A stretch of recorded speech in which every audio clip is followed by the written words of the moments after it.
Once Upon a Broke Diwali.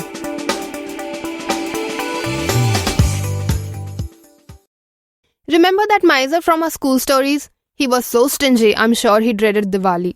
Festivals are fun, but wallet suckers too, aren't they? Well, I had one that was fun and wallet friendly. During Diwali 2021, I was in Goa and had no plans to celebrate. When you give up your only source of livelihood in search of another that you have no idea about, the first thing you do is delete festive celebrations from your life. But 2 days after my mother reminded me of how I had forgotten my roots by choosing to live in another state that's branded as a place for spoilt and disgraceful people by the parental community, she asked me to book their tickets to Goa.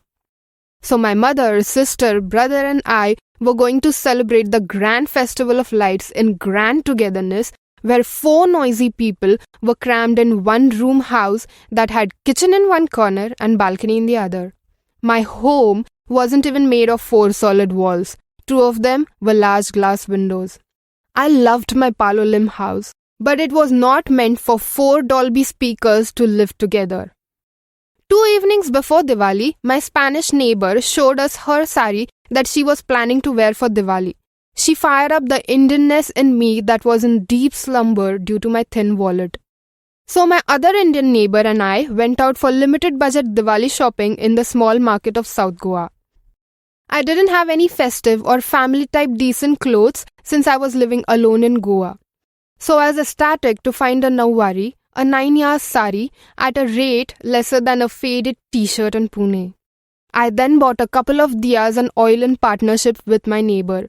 We got fancy lights for our grand galleries that lit up the entire balcony for less than half the usual price. That's the upside of living in a small town. There's no Diwali without Farar. Mum had already brought chakli from Pune. She decided to make Besan Laddoos in my survival-only kitchen that would allow only one person at once. Given my aversion to spices, I hardly had any more ingredients than I needed to survive.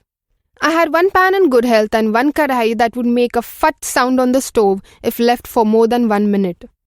My mother has a kitchen the size of 3 Mumbai flats, double packets of each type of spice and more storage boxes than the population of Goa.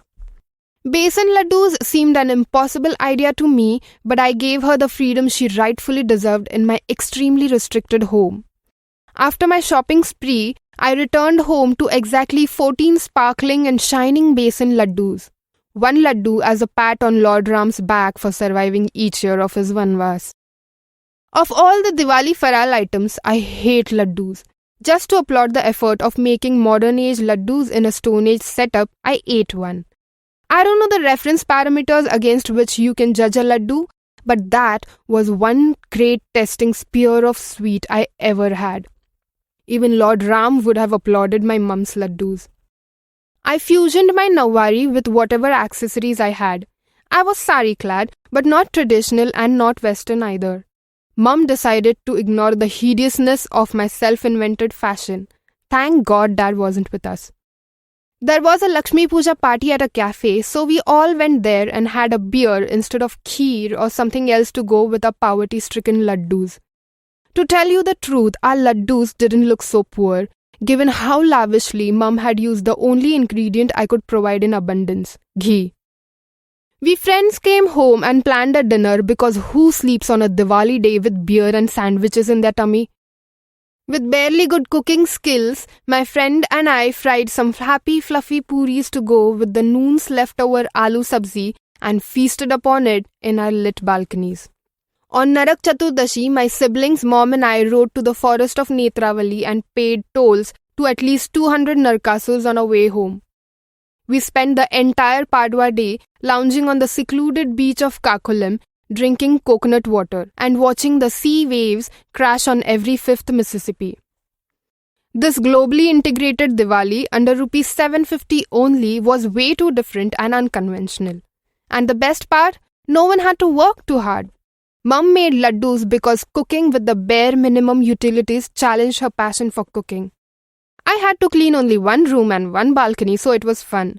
The sister and the brother had entire beaches to themselves to fool around, so no worries there.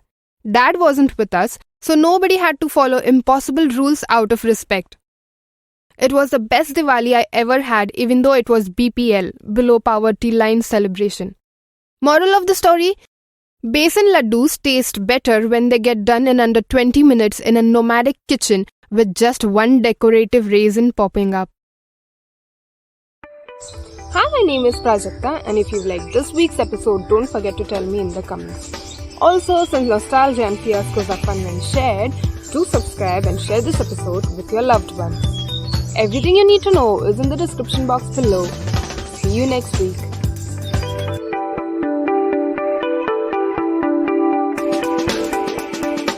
Diwali 2021, I was in Goa and had no plans to celebrate.